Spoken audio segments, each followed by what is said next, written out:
Hello दोस्तों, welcome to Abhipedia powered by Abhimanyu IAS. My name is Rohit Mida. Students, आज की class के अंदर हम डिस्कस करेंगे the miscellaneous current affairs of first week of June 2021। जून 2021 के पहले हफ्ते के मिसलेनियस करंट अफेयर्स को आज की क्लास के अंदर हम डिस्कस करेंगे।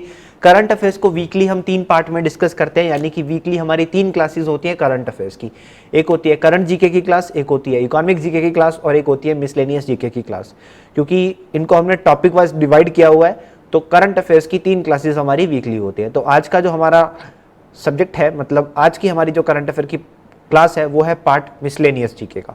तो miscellaneous GK of first week of June 2021 class की तरफ बढ़ते हैं, क्लास को स्टार्ट करते हैं। क्लास को स्टार्ट करने से पहले आपको बता दूं कि अगर आपने अभी तक चैनल को सब्सक्राइब नहीं किया तो चैनल को सब्सक्राइब कर लीजिए और बेल आइकन दबाना नहीं भूलना है, ताकि आपको अपडेट्स मिलते रहे। चलिए आगे बढ़ते हैं क्लास की तरफ। तो सबसे पहले बात करेंगे World No Tobacco Day. World No Tobacco Day, तो वर्ड नो टबैको डे यहाँ पर ऑब्जर्व किया जाता है 31 मई को। हर साल 31 मई को दुनिया में टबैको की रोकथाम को लेकर यहाँ पर वर्ड नो टबैको डे हम ऑब्जर्व करते हैं, क्योंकि दुनिया में हर साल लाखों लोग मरते हैं टबैको की वजह से, कैंसर। ठीक है, तो टबैको की रोकथाम के लिए, टबैको का इस्तेमाल ना हो, इसको रोका जाए, इसके लिए यहाँ पर एक दिन ऑब्जर्व किया जाता है, that is No Tobacco Day. World No Tobacco Day कब होता है दिन? ये दिन होता है 31 मई को। 31 मई को हम इसको ऑब्जर्व करते हैं, 31st of May every year. And 2021 में ये जो दिन ऑब्जर्व किया गया, 2021 में ये जो दिन हमने ऑब्जर्व किया, that is World No Tobacco Day. इस बार इसका थीम क्या रहा? That is commit to quit. Commit to quit, कि टबैको को क्विट करने की तरफ प्रण लीजिए, कमिटमेंट दीजिए कि आप टबैको को क्विट करेंगे, आप टबैको नहीं खाएंगे। तो भारत ने कुछ इनिशिएटिव भी किए थे। इसी के चलते हुए WHO का special recognition award for tobacco control जो दिया गया डॉक्टर हर्षवर्धन जी को। देखिए, वर्ल्ड हेल्थ ऑर्गेनाइजेशन की यहाँ पे बात कर रहा हूँ। वर्ल्ड हेल्थ ऑर्गेनाइजेशन जो कि 7 अप्रैल 1948 को बनाया गया था। 7 अप्रैल 1948 को बना था वर्ल्ड हेल्थ ऑर्गेनाइजेशन। इसका हेडक्वार्टर जो है ये है जिनीवा में, यह है जिनीवा के अंदर, जिनीवा स्विट्जरलैंड के अंदर इसका हेडक्वार्टर है। इसके जो डायरेक्टर जनरल है, इनका नाम है doctor Tedros Adhanom. Doctor Tedros Adhanom.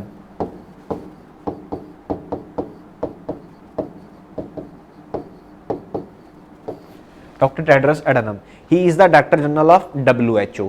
तो WHO का special recognition award for the tobacco control ये दिया गया डॉक्टर हर्षवर्धन जी को। डॉक्टर हर्षवर्धन, भारत के हेल्थ मिनिस्टर, भारत के हेल्थ मिनिस्टर, इनको ये अवार्ड दिया गया, इनको ये अवार्ड दिया गया। तो क्यों भारत को ये अवार्ड दिया गया? क्योंकि इंडिया ने ई सिगरेट्स को बैन करा था। इंडिया ने ई सिगरेट्स को बैन किया था। तो इंडिया में ई सिगरेट्स जो है ये बैन है, बैन प्रोडक्ट है। तो इसके चलते हुए यहाँ पर इनको ये अवार्ड दिया गया था। तो क्लियर होता है आपको? I hope. कोई डाउट होगा तो आप कमेंट सेक्शन में बता देना, ठीक है। आई होप आपको क्लियर हो गया होगा। फिर भी अगर कोई डाउट रहता है तो you can write in the comment section. चलिए आगे बढ़ते हैं। Next is world milk day. World milk day, तो मिल्क को लेके यहाँ पे एक दिन ऑब्जर्व होता है, that is 1 of June. 1 of June को हम ये दिन ऑब्जर्व करते हैं, वर्ल्ड मिल्क डे। तो मिल्क की इंपॉर्टेंस को बढ़ाने के लिए, दूध में जो न्यूट्रिएंट्स होते हैं उनको बढ़ाने के लिए, ताकि लोग दूध का, अच्छे दूध का इस्तेमाल करें और लोगों को अच्छा दूध, यानी कि आज के टाइम पे नकली दूध बहुत बिकता है क्योंकि दूध की डिमांड ही इतनी ज़्यादा है। एंड आपको एक फैक्ट बता रहा हूँ, that is India is the largest milk producing country in the world. India is the largest milk producing country in the world, number 1 पे है। हमारे बात आता है चाइना, ठीक है। तो 1 ऑफ जून को होता है world milk day. 1 of June को होता है वर्ल्ड मिल्क डे। मिल्क को लेके यहाँ पर व्हाइट रेवोल्यूशन आया था। मिल्क को लेके दुनिया में, भारत में आई थी व्हाइट रेवोल्यूशन, जिसको हम बोलते हैं White Revolution. And who is known as the father of White Revolution? That is Verghese Kurien. Verghese Kurien, Verghese Kurien. इस पर्सन को हम बोलते हैं क्या? That is a father of White Revolution. चलिए अब आगे बढ़ता हूं। Next is World Bicycle Day. अब देखिए, आज के टाइम पे जो फिटनेस है वो हमारा बहुत बड़ा गोल बनता जा रहा है, फिटनेस का गोल। पहले लोगों के पास पैसा नहीं होता था, गाड़ियां नहीं होती थी, मोटर गाड़ियां नहीं होती थी, इसलिए लोग साइकिल चलाते थे।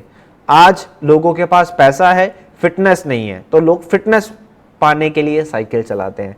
तो साइकिल की इंपॉर्टेंस को यहाँ पे बढ़ाने के लिए यहाँ पे एक दिन ऑब्जर्व करते हैं, ठीक है। एक दिन यहाँ पर हम ऑब्जर्व करते हैं, that is World Bicycle day. World Bicycle day कब होता है ये दिन?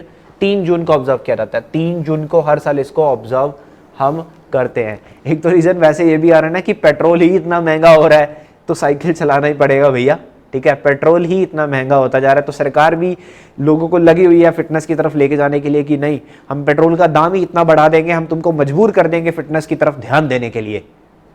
तो सरकार इस मोटिव पे लगी हुई है। चलिए आगे बढ़ते हैं। Next, world environment day. World environment day, अब वर्ल्ड एनवायरनमेंट डे की अगर मैं बात करता हूं तो 5 जून को दुनिया भर में ऑब्जर्व किया जाता है ये दिन। 5 जून को दुनिया भर में इस दिन को हम ऑब्जर्व करते हैं। It is world environment day. Environment के लिए, इन्वायरमेंट की प्रोटेक्शन के लिए, इन्वायरमेंट को प्रोटेक्ट करने के लिए, लोगों को अवेयर करने के लिए ये दिन ऑब्जर्व हम करते हैं। एंड इस बार इसका थीम क्या रहा, that is ecosystem restoration. Ecosystem restoration ये वर्ल्ड एनवायरनमेंट डे का थीम रखा गया, इकोसिस्टम रिस्टोरेशन। एंड इस बार इसका जो होस्ट कंट्री था वो क्या रहा, वो क्या था, दैट इज पाकिस्तान। पाकिस्तान, देखिए हर साल जब भी वर्ल्ड एनवायरनमेंट डे ऑब्जर्व होता है तो एक होस्ट कंट्री रहता है जो उसको होस्ट करता है। तो इस बार था हमारा पड़ोसी देश पाकिस्तान, ठीक है। पाकिस्तान अभी क्या था, host country for the world environment day, world environment day. और इसी वर्ल्ड एनवायरनमेंट डे के चलते हुए हमारे जो प्रधानमंत्री हैं इन्होंने नेशनल बायोफ्यूल पॉलिसी के ऊपर कुछ वर्क्स किया। नेशनल बायोफ्यूल पॉलिसी का टारगेट था 20% ethanol blending, 20% ethanol blending in fuel by 2030। तो सरकार ने इसको रिमूव करके 2030 की जगह अब कर दिया है 2025 कि 20% ethanol blending in fuel by 2025 ये टारगेट है 2025 तक, ठीक है। इथेनॉल ब्लेंडिंग, इथेनॉल यहाँ पर नेशनल बायोफ्यूल पॉलिसी के अंदर किया गया था कि जो इथेनॉल होता है ये वेस्ट मटेरियल से जनरेट करके पेट्रोल के अंदर हम ब्लेंड करेंगे। एक तो वेस्टेज का बचावा, दूसरा जो क्रूड ऑयल है उसको इंपोर्ट कम करना पड़ेगा, ठीक है। तो 20% तो हम यहीं पे जनरेट कर लेंगे। उसके बाद सरकार ने ये भी बोला कि 2023 से ही जो कंपनीज हैं, जो ऑयल मैन्युफैक्चरर्स हैं, जो ऑयल रिफाइनरीज हैं, ये 20% इथेनॉल ब्लेंडिंग को फॉलोअप करना स्टार्ट कर देंगी। तो ये सरकार ने अनाउंसमेंट करा। चलिए अब आगे बढ़ते हैं, थोड़ा सा नेक्स्ट देखते हैं। नेक्स्ट है वर्ल्ड डे अगेंस्ट स्पेसिज्म, ठीक है। स्पेसिज्म, देखिए बहुत सारी स्पीसीज पाई जाती है, बहुत सारी प्रजातियां हैं दुनिया में, ठीक है। बहुत सारी प्रजातियां दुनिया में पाई जाती हैं, कीड़े मकोड़ों से लेकर इंसान तक। ह्यूमन बीइंग जो है इसको सबसे ऊपर रखा जाता है, ठीक है। एज पर द रूल्स इसको सबसे ऊपर रखा जाता है। तो बट क्या चलता है दुनिया में, भेदभाव। दुनिया में क्या चलता है, भेदभाव। तो इंसान का जानवरों से भेदभाव, एक जानवर का दूसरे जानवर से भेदभाव कि तू छोटा जानवर है मैं बड़ा जानवर हूं, इन सब चीजों को रोकने के लिए यहां पर 5 जून को एक दिन ऑब्जर्व किया जाता है, that is world day against speciesism. ये इस दिन को ऑब्जर्व करने का मेन मोटिव क्या है, लाइफ। प्राण तो सब में है, ठीक है। लाइफ तो सबके पास है, सबके पास प्राण है। तो ये भेदभाव क्यों करना, प्रजातियों में ये भेदभाव क्यों, लाखों स्पीसीज है दुनिया में तो इनमें भेदभाव क्यों होता है, ठीक है। इनमें भेदभाव क्यों होता है, तो इसको रोकने के लिए PETA, that is people for the ethical treatment of animals, PETA के द्वारा इसको ऑब्जर्व किया जाता है। चलिए आगे बढ़ते हैं। Next is the international day for the fight against illegal, unreported and unregulated fishing. तो इसके लिए देखिए फिशिंग की अगर मैं बात करूं तो यहाँ पर फिशरीज जो है ये एक बहुत बड़ा बिजनेस है एक्वाकल्चर के अंदर, ठीक है। तो यहाँ पे बट बहुत सारे एरियाज में क्या होता है, इलीगल फिशिंग होती है, तो उसके खिलाफ एक दिन ऑब्जर्व किया जाता है 5 जून को ऑब्जर्व हम करते हैं। एंड 2022 का जो हमारा वर्ष आने वाला है, अगला साल जो है 2022 का वर्ष, इसको तो यूनाइटेड नेशन ने डिक्लेयर ही कर दिया है, that is the international year for the artisanal fisheries and aquaculture. ये डिक्लेयर कर दिया गया है WHO के द्वारा।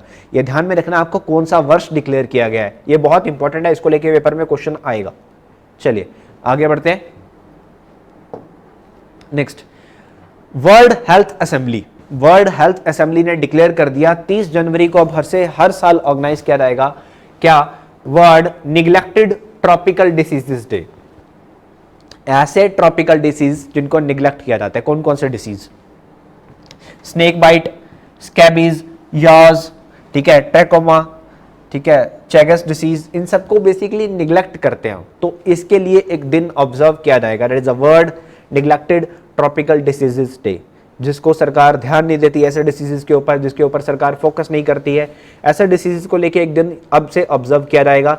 ये दिन हालांकि ट्रायल बेसिस पे पहले ही ऑब्जर्व किया जा चुका है, ठीक है, ट्रायल बेसिस पे तो हमने इसको पहले भी ऑब्जर्व किया, तो अभी से परमानेंट ये दिन ऑब्जर्व किया जाएगा, अभी से परमानेंट ये दिन ऑब्जर्व किया जाएगा। एक्चुअल में 30 जनवरी 2012 को इसको लेके, ये नेग्लेक्टेड ट्रॉपिकल डिसीजेज को लेके, ये ट्रॉपिकल डिसीजेज को लेके 2012 में बहुत सारी फार्मास्यूटिकल कंपनीज ने, डोनर्स ने, ठीक है, एनजीओज ने ये इकट्ठे आए थे और इन्होंने साइन किया था London declaration on the neglected tropical diseases. तो उसी से अब प्रेरित होकर ये इस दिन को आगे बढ़ाया जा रहा है, इस दिन के टुवर्ड्स हम बढ़ रहे हैं। तो that is the world neglected tropical diseases day अब से स्टार्ट किया जाएगा 30 जनवरी को 30th जनवरी। चलिए नेक्स्ट देखते हैं, अब बढ़ रहे हैं बुक्स की तरफ, बुक्स एंड ऑथर्स की तरफ बढ़ रहे हैं। तो देखिए किताब आती है Star Gazing The Players in My Life, Star Gazing The Players in My Life. ये किताब है भारतीय क्रिकेट टीम के कोच रवि शास्त्री जी की लिखी हुई। रवि शास्त्री जी ने इस किताब को लिखा है। अब रवि शास्त्री जी ने अपनी इस किताब के अंदर लगभग 60 ऐसे पर्सन्स के बारे में लिखा है जिन्होंने रवि शास्त्री जी को प्रेरित किया, ठीक है, इंस्पायर किया, अट्रैक्ट किया, ऐसे प्लेयर्स के बारे में इन्होंने लिखा है। तो 60 पर्सन्स के बारे में इन्होंने अपनी किताब में लिखा है। ये किताब अभी रिलीज नहीं हुई है, अभी होने वाली है जून में ही। तो that is the Star Gazing The Players in My Life, The Players in My Life. But यहाँ पे इस किताब के साथ ये को ऑथर भी एक मौजूद है, तो दैट इज, इनका नाम है अयाज मेमन। अयाज मेमन ने रवि शास्त्री जी के साथ मिलकर इस किताब को लिखा एंड यहाँ पर इस किताब को पब्लिश किया जा रहा है हार्पर कॉलिन्स इंडिया के द्वारा। चलिए आगे देखते हैं। नेक्स्ट बुक आती है यहाँ पर सावरकर, अ कॉन्टेस्टेड लिगेसी 1924 टू 1966। बेसिकली ये किताब पहले आई थी, जो था हमारा बेसिकली इनके ऊपर लिखी एक किताब पहले आई थी, तो ये उसका सेकंड पार्ट है, ठीक है, ये इसका सेकंड पार्ट है। पहली किताब जो आई थी that is from 1883 to 1924, that is of the Savarkar, ठीक है। 1883 से लेके 1924 की सावरकर लाइफ के ऊपर एक किताब पहले आ चुकी है, तो वीर सावरकर के ऊपर ये किताब लिखी गई है। तो सेकंड पार्ट अभी आया है। इसको किसने लिखा? विक्रम संपत जी की लिखी हुई किताब है ये। विक्रम संपत जी ने इस किताब को लिखा, विक्रम संपत ने इस किताब को लिखा है। क्लियर? विक्रम संपत। चलिए आगे बढ़ते हैं। Next, sustainable development goal index 2021। देखिए 2020-21 का sustainable development goal India index that has been released by NITI Aayog. NITI आयोग ने 2018 में इस इंडेक्स को स्टार्ट किया था और अभी तीसरा एडिशन लॉन्च किया गया है। तीसरा एडिशन नीति आयोग ने लॉन्च किया है कि सस्टेनेबल डेवलपमेंट गोल्स के टुवर्ड हम कैसे बढ़ रहे हैं, क्या भारत की कौन सी स्टेट आगे बढ़ रही है, कैसे बढ़ना है। तो सबसे पहले तो नीति आयोग के बारे में मैं आपको बता देता हूं। NITI Aayog that is the national institution for transforming India. पहले भारत में प्लानिंग कमीशन ऑफ इंडिया काम करता था, 1950 में बना था और भारत में चलते थे 5 ईयर प्लान्स, पंचवर्षीय योजनाएं।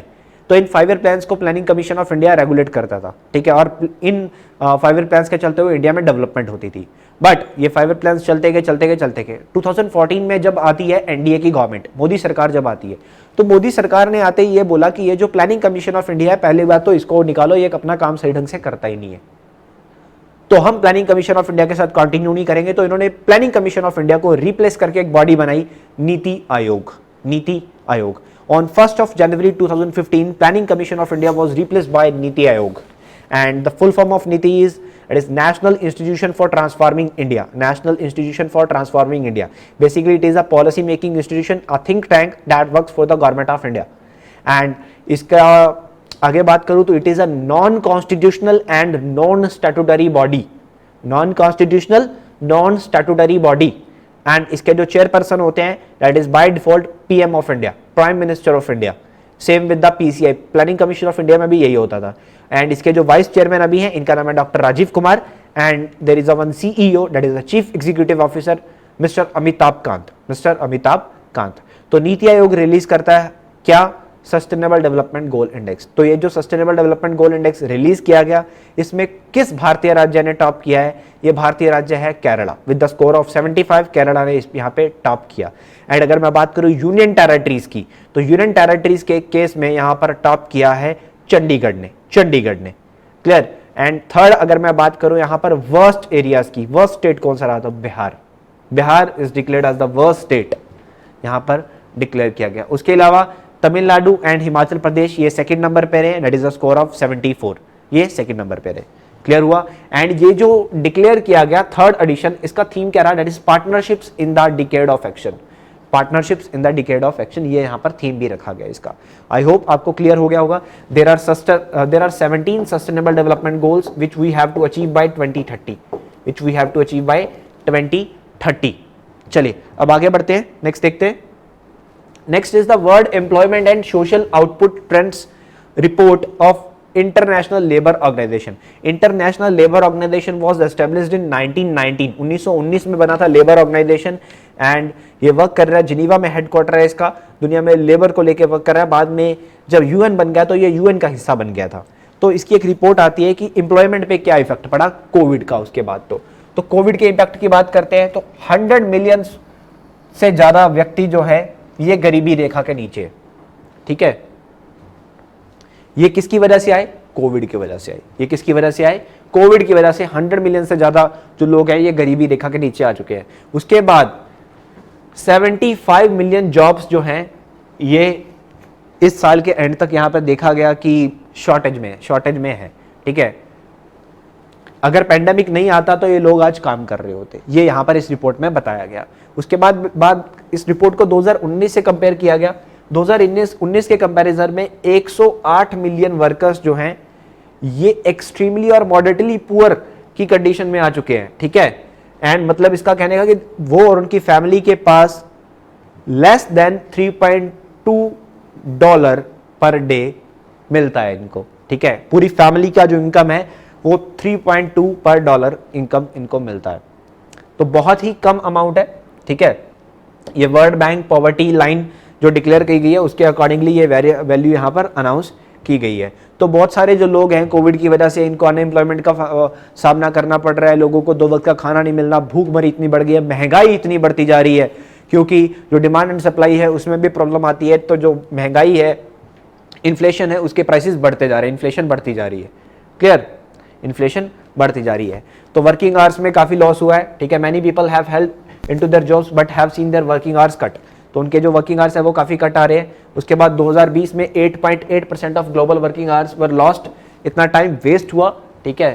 That is the 4th quarter of 2019 and the equivalent of 255 million full time jobs के अकॉर्डिंग कंपैरेटिव में जो वर्किंग आवर्स का लॉस हो चुका है। बट जब सिचुएशन इंप्रूव होगी, ठीक है, global working hours have far from bounce back, जब भी सिचुएशन इक्वल होगी तो ये बढ़ जाएगा, ये बढ़ने लगेगा। उसके बाद अनएम्प्लॉयमेंट रेट की आगे बात करें तो 6.3% रहा 2020-21 में, जो कि 2019 में 5.4% था और 2021-22 में 5.7% पे जा सकता है, ये हम मान रहे हैं, ठीक है, ये मान रहे हैं।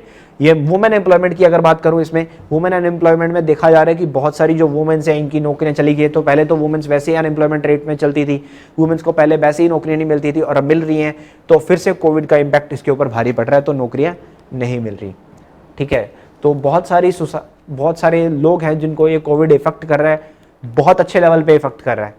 तो नॉन एसेंशियल वर्कर्स जो हैं, नॉन एसेंशियल आइटम्स बेचने वाले जो बिजनेसमैन हैं, उनका जो बिजनेस है वो ठप हो गया। उसके बाद जो कंपनीज में ऐसी वो जॉब करते हैं, इंडस्ट्रीज ऐसी जो हैं, सबका काम ठप हो गया, तो इसके चलते हुए इनको ऐसा सामना करना पड़ रहा है। तो चलिए, ये था हमारा ILO का रिपोर्ट। अब देखते हैं नेक्स्ट, मध्य प्रदेश की सरकार ने एक स्कीम लॉन्च करी है जिसका नाम है अंकुर स्कीम। अब अंकुर स्कीम में बेसिकली है क्या, अंकुर स्कीम के चलते हुए जो स्टेट गवर्नमेंट है वो चाहती है कि स्टेट में जो ग्रीन एरिया है, एनवायरमेंट एरिया है, उसको बढ़ाया जाए, ठीक है। तो प्लांट्स लगाने हैं, प्लांट्स लगाने के लिए यहाँ पर एक स्कीम चलाएगी, अंकुर स्कीम। मध्य प्रदेश के जो मुख्यमंत्री है शिवराज सिंह चौहान, उन्होंने इस स्कीम को लॉन्च किया। अब प्लांट्स लगाए जाएंगे, तो प्लांट्स के चलते हुए जो लोग सिटीजन्स जो प्लांट्स लगाएंगे उनको फोटोज भी खींचनी है और फोटो खींच के अपलोड करेंगे तो एक उनको मिल सकता है प्राणवायु अवार्ड यहाँ पर स्टार्ट किया मध्य प्रदेश की सरकार ने, लोगों को अट्रैक्ट करने के लिए कि लोग पौधे लगाएंगे अवार्ड के चलते हुए, ठीक है। तो प्राणवायु अवार्ड इनको दिया जाएगा, फोटोज खींच के अपलोड करनी है पोर्टल पे, तो भेजेंगे तो हर डिस्ट्रिक्ट में से लोग सेलेक्ट किए जाएंगे और उनको दिया जाएगा प्राणवायु अवार्ड। तो मध्य प्रदेश के द्वारा ये किया गया है, ठीक है। वायुदूत ऐप है एक, तो वायुदूत ऐप पे अपलोड करनी है इनको अपनी फोटोज, तो उसके बाद इनको अवार्ड दिया जा सकता है। चलिए नेक्स्ट देखते हैं। नेक्स्ट अब अवार्ड्स की तरफ ही आगे तो WHO वर्ल्ड हेल्थ ऑर्गेनाइजेशन ने डॉक्टर हर्षवर्धन जी को special recognition award for tobacco control effort से नवाजा, ये मैंने आपको पहले भी बताया है, ठीक है, इसकी बात हम कर चुके हैं। ई सिगरेट्स को बैन किया भारत ने, इसलिए अवार्ड दिया गया। आगे बढ़े तो French novelist that is David Diop को मिलता है 2021 का इंटरनेशनल बुकर प्राइज। देखिए बुकर प्राइज दो तरह का होता है, एक बुकर प्राइज सिंपल है, एक है इंटरनेशनल बुकर प्राइज। दोनों में डिफरेंस क्या है? जो बुकर प्राइज है वो इंग्लिश भाषा में लिखी गई किसी किताब को मिलता है, ऐसा राइटर जिसने इंग्लिश भाषा में कोई किताब लिखी गई हो और वो किताब जो हो वो यूके में पब्लिश की गई हो, यूके में पब्लिश हो, इंग्लिश में लिखी होनी चाहिए। जो राइटर है वो किसी भी दुनिया में किसी भी कोने का हो सकता है, पर इंग्लिश भाषा में उसकी किताब लिखी गई हो और पब्लिश की गई हो यूके के अंदर, ठीक है, तो उसको मिलता है award, that is the Booker prize. और यहां पर इंटरनेशनल बुकर प्राइज जो है ये मिलता है जो किताब पहले किसी और भाषा में लिखी गई थी और बाद में उसको इंग्लिश लैंग्वेज में ट्रांसलेट करके उसका जो ट्रांसलेशन है वो यूके में पब्लिश किया गया हो, ठीक है, यूके में या यूके के किसी एरिया, स्कॉटलैंड, आयरलैंड में उसको पब्लिश किया गया हो, तो उसको मिलता है ये अवार्ड। तो एक फ्रेंच राइटर है जिसकी एक किताब थी, इनकी एक किताब थी at night all blood is black, at night all blood is black, तो ये किताब थी, that is a French writer mister David Diop. तो इनको ये अवार्ड दिया गया क्योंकि इनकी जो किताब है वो इंग्लिश लैंग्वेज में ट्रांसलेट की गई और उसको पब्लिश किया गया यूके के अंदर। अब ट्रांसलेट हुई है तो कोई ट्रांसलेटर भी होगा, तो ट्रांसलेट करने वाले जो बंदे हैं इनका नाम है एना मोस्चोवैकिस, एना मोस्चोवैकिस। तो जो ट्रांसलेटर होता है, जो राइटर होता है, ये अवार्ड जो होता है ये दोनों में आधा आधा शेयर होता है, दोनों में आधा आधा, ठीक है, दैट इज अगर 50,000 यूरोज मिल रहे हैं तो ये दोनों में आधे आधे शेयर किए जाएंगे, दोनों में आधे आधे शेयर किए जाएंगे। तो इंटरनेशनल बुकर प्राइज बहुत इंपॉर्टेंट क्वेश्चन है, पेपर में आएगा, बहुत इंपॉर्टेंट क्वेश्चन है। चलिए क्लियर हो गया होगा, अब नेक्स्ट देखते हैं।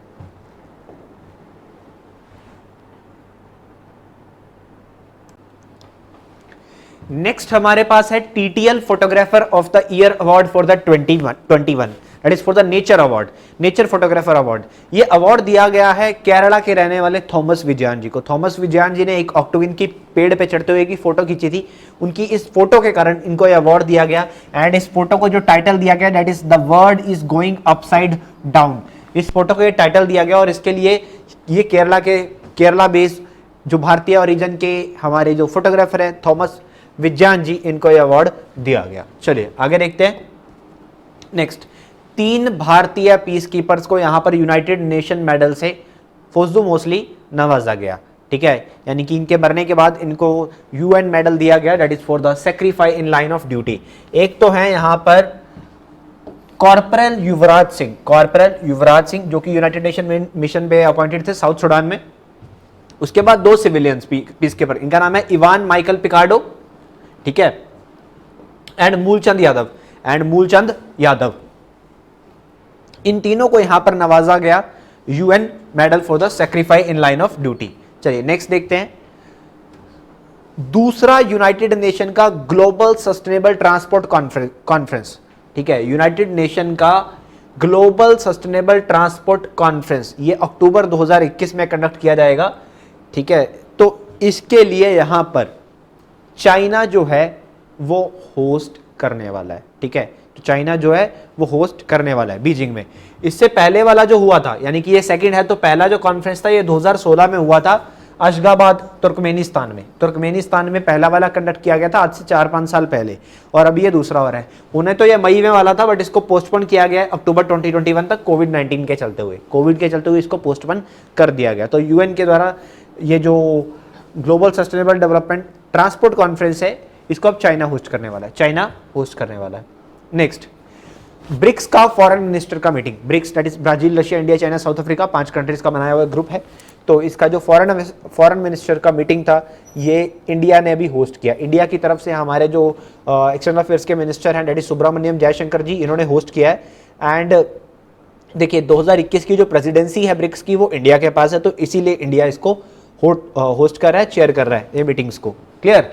और इसका जो थीम था वो क्या है, BRICS @15 intra BRICS cooperation for the continuity, consolidation and consensus. Basically BRICS के जो 15 साल हो गए तो उसके चलते हुए इसको ऑब्जर्व किया जा रहा है। चलिए आगे बात करते हैं। Arun Mishra sahab, national human rights commission, national human rights commission के नए चेयरपर्सन बने हैं the retired justice that is Arun Mishra sahab. National human rights commission बना था 1993 में, 1993 में, क्लियर। तो इनसे पहले यहाँ पर एच एल दत्तू थे, एच एल दत्तू रिटायर हो गए, उनका टर्म खत्म हो गया, तो उसके बाद यहाँ पर अरुण मिश्रा जी को अपॉइंट कर दिया गया है एनएचआरसी का chairperson. Clear, national human rights commission. आगे बात करें तो इसेक हेरजोग, इसेक हेरजोग ये बने हैं इजराइल के प्रेसिडेंट, इजराइल के प्रेसिडेंट। क्लियर, इजराइल की बात करूं तो इजराइल के जो प्रधानमंत्री हैं इनका नाम है Benjamin Netanyahu, Benjamin Netanyahu. And यहाँ की जो कैपिटल है वो है जेरूसलेम, वो है जेरूसलेम, जेरूसलेम। एंड करेंसी यहाँ पे चलती है शेकल, शेकल, ये करेंसी मुद्रा यहाँ पे चलती है। चलिए नेक्स्ट देखते हैं। नेक्स्ट है जगन्नाथ विद्याधर मोहापात्रा, जगन्नाथ विद्याधर मोहापात्रा साहब, इनको दिया गया है सीबीडीटी के चेयरमैनशिप का पद, सीबीडीटी के चेयरमैन बने हैं। सीबीडीटी बोले तो central board of direct taxes. देखिए टैक्सेस दो तरह के होते हैं, एक होते हैं डायरेक्ट टैक्सेस, दूसरे होते हैं इनडायरेक्ट टैक्सेस। डायरेक्ट टैक्सेस बोले तो income tax, corporate tax, minimum alternate tax, wealth tax, ठीक है, ये कैपिटल गेन टैक्स, ये सब के सब क्या है, these are the direct taxes जो हम सीधा सरकार को पे करते हैं। ठीक है, तो capital sorry the central board of direct taxes 1944 में बना था। तो पहले पीसी मोदी इसके चेयरपर्सन थे, वो रिटायर हो गए, उनका टर्म खत्म हो गया। तो अब जगन्नाथ विद्याधर मोहापात्रा जी को, जो कि सीबीडीटी के अंदर ही काम करते हैं, इनको एडिशनल चार्ज दे दिया गया कि अब चेयरपर्सन भी है। चलिए नेक्स्ट है हमारे पास mister T V Narendran, T V Narendran Tata steel के हेड, टाटा स्टील के हेड। क्लियर, टाटा स्टील के एमडी एंड सीईओ। इनको बनाया गया है कॉन्फेडरेशन ऑफ इंडियन इंडस्ट्रीज का president. Confederation of Indian industries के प्रेसिडेंट थे उदय कोटक जी, उदय कोटक का पद खत्म हो गया, टेन्योर खत्म हो गया, तो 2021-22 के लिए यहाँ पर टीवी नरेंद्रन को अपॉइंट किया गया, TV Narendran, the MD and CEO of Tata steel. And यहाँ पे एक वाइस प्रेसिडेंट भी नियुक्त किए गए हैं, इनका नाम है पवन मुंजाल, हीरो मोटोकॉर्प के head Pawan Munjal. Next Indian broadcasting foundation, Indian broadcasting foundation ने एक बॉडी बनाई थी, इस बॉडी का नाम है digital media content regulatory council. Basically जो ओवर टू टॉप जो प्लेटफॉर्म्स है हमारे OTT, that is Netflix, Amazon prime, Zee, इन सब के लिए अभी तक कोई रूल्स एंड रेगुलेशंस नहीं थे, तो सरकार ने इसके लिए एक रेगुलेटरी बॉडी बनाई है जिसका नाम है digital media content regulatory council. तो ये इंडियन ब्रॉडकास्टिंग फाउंडेशन का एक हिस्सा है। तो ये जो बॉडी है, ये जो आईबीएफ का हिस्सा है, ये बॉडी जो है, इसके जो चेयरपर्सन नियुक्त किया गया, इनका नाम है द रिटायर्ड जज Vikramjit Sen, Vikramjit Sen sahab. Next doctor Patrick Amoth, doctor Patrick Amoth, ये है कीनिया के हेल्थ मिनिस्टर, ये है कीनिया के हेल्थ मिनिस्टर, कीनिया देश के हेल्थ मिनिस्टर, कीनिया की राजधानी है नैरोबी। तो इनको बनाया गया है WHO एग्जीक्यूटिव बोर्ड का चेयरपर्सन। देखिए WHO एग्जीक्यूटिव बोर्ड में इनसे पहले बैठे थे भारत के हर्षवर्धन जी, हमारे हेल्थ मिनिस्टर, तो उनका टर्म खत्म हो गया, 2020-21 का पद उनके पास था, और 2023 तक वो मेंबर रहेंगे। ठीक है, एग्जीक्यूटिव मेंबर वो रहेंगे, बट चेयरपर्सन थे, चेयरपर्सन का पद खत्म हो गया। तो अब ये कीनिया के डॉक्टर पैट्रिक अमोथ बने हैं chairperson of the WHO executive board. Next है डॉक्टर RS सोडी, RS सोडी, ये अमूल के, ठीक है, आनंद मिल्क यूनियन लिमिटेड के मैनेजिंग डायरेक्टर हैं, मैनेजिंग डायरेक्टर। ये बने हैं इंटरनेशनल डेयरी फेडरेशन के लिए, इनको इलेक्ट कर लिया गया, इंटरनेशनल डेयरी फेडरेशन में इनको इलेक्ट किया गया है। देखिए इंटरनेशनल डेयरी फेडरेशन की बात करूं तो इसका हेडक्वार्टर है ब्रुसेल्स बेल्जियम के अंदर, ब्रुसेल्स बेल्जियम के अंदर। Next Aadhaar Poonawalla, very important person, Adar Poonawalla appointed as the chairperson of a non-banking finance company that is Magma Finance Corporation Limited। देखिए अब मैं बोलूंगा इतना इंपॉर्टेंट क्यों, एक फाइनेंस कंपनी का हेड ही तो अपॉइंट हुआ है, एक फाइनेंस कंपनी जिसका आपने नाम भी नहीं सुना होगा, मैग्मा फिनकॉर्प लिमिटेड। अब क्यों, ये बंदा बहुत इंपॉर्टेंट है, ये बंदा कौन है? देखिए आप कोविड-19 के चलते हुए जब भारत में वैक्सीन आई, तो इंडिया में अभी जो वैक्सीन है, एक वैक्सीन जो हर जगह अच्छी अवेलेबिलिटी से मिल पा रही है, मतलब as comparative to the other vaccine, ठीक है, कंपैरिजन की बात कर रहा हूं मैं, तो वो है कोविशील्ड। अब कोविशील्ड इंडिया में कौन सी कंपनी जनरेट करती है, कौन सी कंपनी यहां पर वैक्सीन बनाती है? ये है सीरम इंस्टीट्यूट ऑफ इंडिया, ये है serum institute of India, Pune में है, पुणे में। ये सीरम इंस्टीट्यूट ऑफ इंडिया दुनिया की सबसे बड़ी वैक्सीन बनाने वाली कंपनी है, दुनिया का सबसे बड़ा मैन्युफैक्चरर ऑफ वैक्सीन।